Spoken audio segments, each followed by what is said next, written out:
Welcome and thank you for watching. This is the London system versus Laura 1100 game 2. Let's get to it. D4, D5, bishop F4, and now C5. Again, this C5 move is a classic defense against the London, targeting the D4 pawn and seeking to put pressure upon our desire to have influence on the center of the board.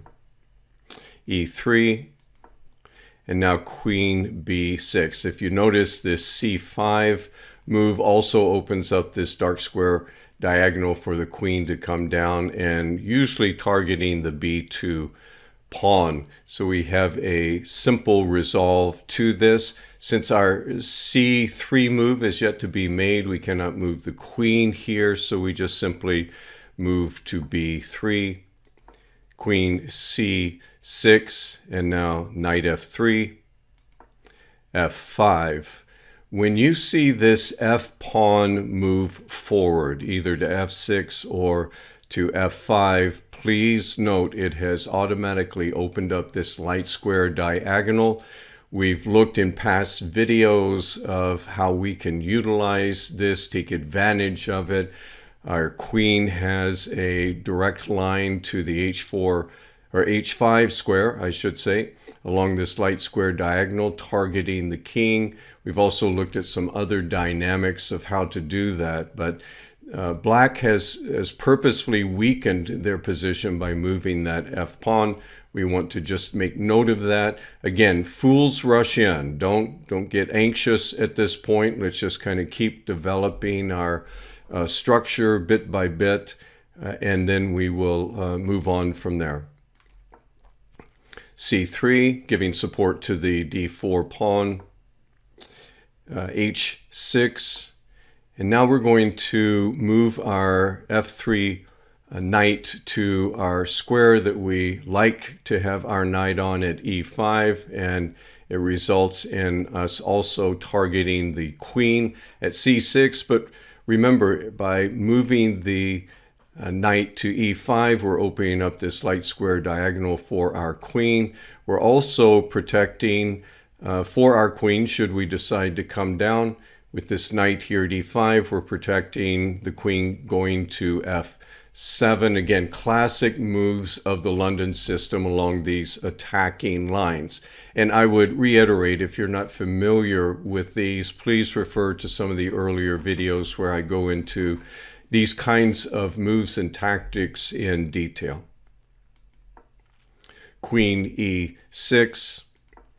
And I chose at this point to bring the bishop to E2. One of the concerns that I had about just bringing my queen down here to H5 is it could easily be repelled with this G pawn coming forward and targeting my queen, and then I just have to move my queen. So didn't really want to get into a scenario like that, and thought, you know what, I'll just go ahead and bring my bishop out to E2, and then possibly bring it down this way. And then if we want to get into some kind of engagement here, we can look at that.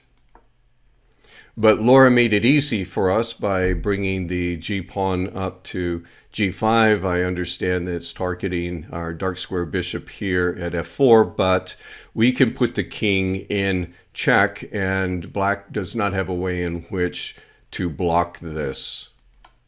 So we do that, check, king moves to D8.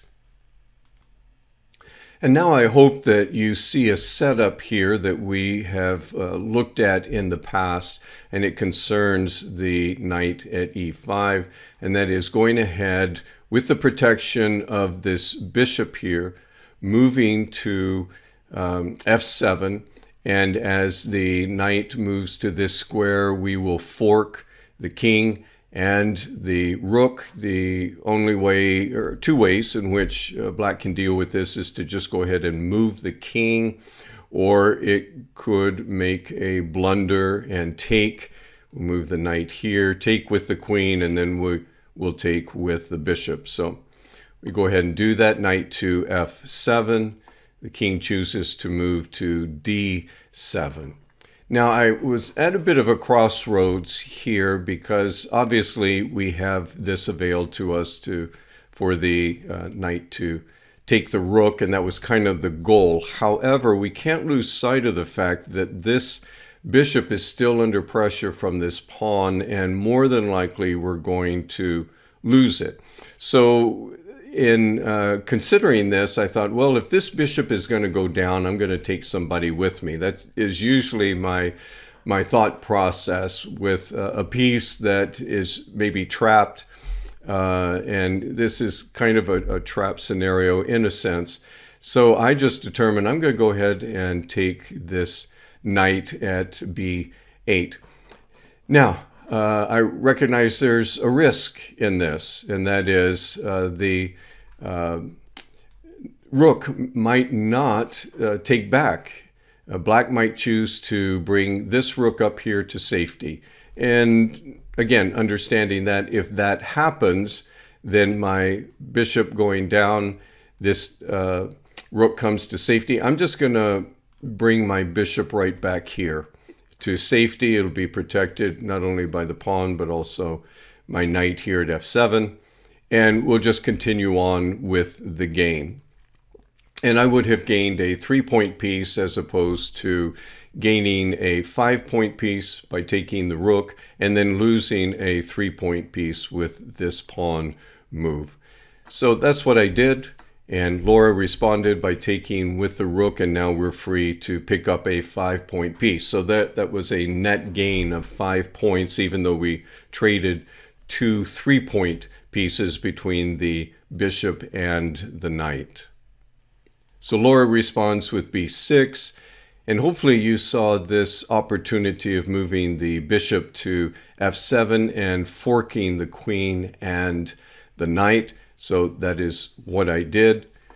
Queen moves to c6, and now we can take the knight. And if you notice in the last few moves, we have gained 2 knights and a rook at the cost of just one of our bishops. So we are having great advantage, great success in the game so far, and let's just keep it going.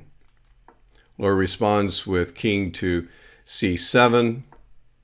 And now it's time for me to bring my queen into a more active place on the board. And so I bring the queen to f3. So Laura responds with bishop to e6, targeting my bishop at g8.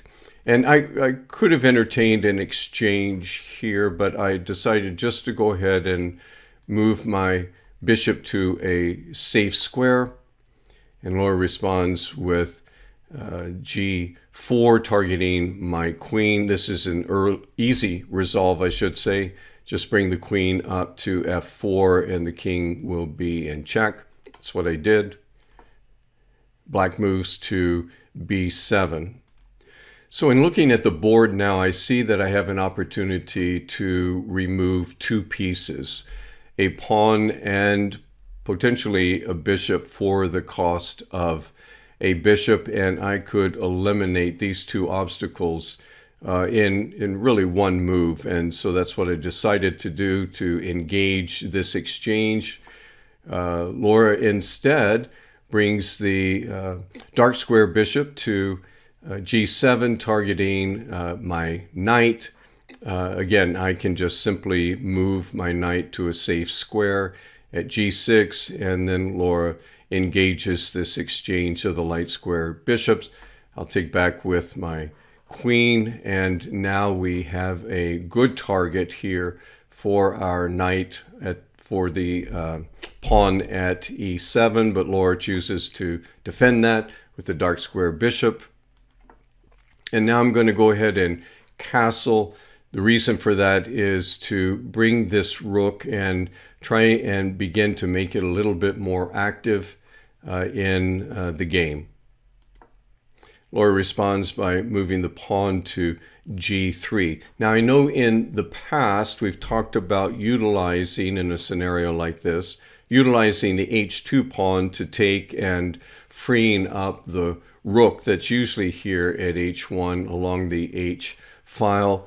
We don't have the, obviously have the rook here at h1, but if we instead take with the f2 pawn, then we automatically link up this rook and the queen together, and I can just deploy the rook out into the chessboard much more quickly. So that's the route I determined to take, and now the rook and the queen are linked up together.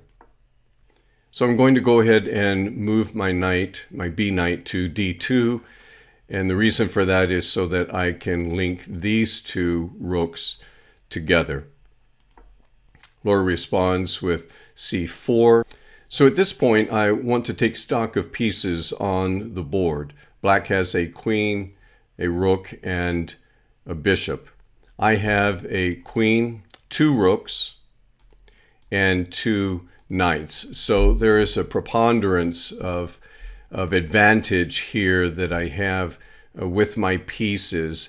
And anytime you have an advantage to this degree, you can always look to begin to just trade pieces, 3-point piece for a 3-point piece, 5-point piece for a 5-point piece, and just slowly begin to deplete the resources that your opponent has to possibly defend the king. That's what I chose to do in this move of the knight to e5. I really am inviting an exchange here by moving my knight here and putting pressure on the queen. Laura engages. I will take with my queen, and now I'm just beginning to kind of whittle these forces down together. The other thing that this accomplished is opening up this F file for the rook now to dominate, and so we'll continue on with the game. Laura chooses to move the queen to d7, thereby protecting this pawn. We're going to bring our rook down to f7, also targeting this pawn as well. Now, the move that black needs to make at this point is the rook at b8, coming over to e8 and protecting this pawn so that if there is some kind of an exchange, it would just be a rook for a rook, and it won't go any further than that. But instead, Laura chose to go the opposite direction, put the rook at a8, and now I can take with the rook this pawn and pin the queen and the king together, and that's what I did. Now, so Laura responds by moving the rook to d8. In a sense, you could say protecting the queen, but really to trade a rook for a queen is a no-brainer. We'll do that. We do lose the rook in the exchange, but now again, we just have such a dominance of force on the board that the end is pretty much inevitable at this point. So pawn takes c4, king to e7, and we'll just continue taking with that pawn. We take the d5, rook moves to f7, and now you should be able to see that we can just start pushing this pawn forward along the d file, and there's probably not going to be anything that can really stop it. So that's what we do. Rook comes over to try and stand in the way and block it. However, this is an easy resolve. All we have to do is move our queen here. We're targeting the rook plus protecting our pawn all at the same time, forcing the rook to either be sacrificed or to move. The rook does move to h7, and now there's a couple of scenarios that you could follow. If you wanted to be real adventuresome, which I was not in this game, you could advance your queen here, put the king in check. Obviously, the rook is going to come over. You take with the pawn and then push the pawn into the 8th rank there and get your queen back. That's one way that this could be done. The way that I chose was a little bit more slow in its development. I'm going to bring my rook over to f1 and then bring the rook down here and challenge the black rook And so that's what I did. Laura responds with h5. I'll come down and challenge the rook. Obviously, the rook has to take with the queen. And again, now we just have easy passage going forward with the pawn. King goes to a8. We'll move forward. King comes back to b7. We'll go forward, get our queen. King is up to c6. And now there's just one simple move we need to make to end the game, and that is queen to d5. So in this game, there are really two moves that Black made that I think really determined the outcome of the game, and that was the f7 pawn moving to f5, opening up the light square diagonal, and then the g7 pawn moving forward to g5, just making it that much easier to get one of our pieces on that light square diagonal from the h5 square and targeting the king, getting the king on the move and the run. And then it was just a matter of keeping the pressure on through the rest of the game. So I hope you enjoyed this game. Again, continue to play your own games, play Laura 1100 on your own, analyze your games, find your strengths and weaknesses. And now we're going to move on into the 1200 intermediate chess.com bots and begin to combat them. So thank you again for watching. Look forward to seeing you in the next video.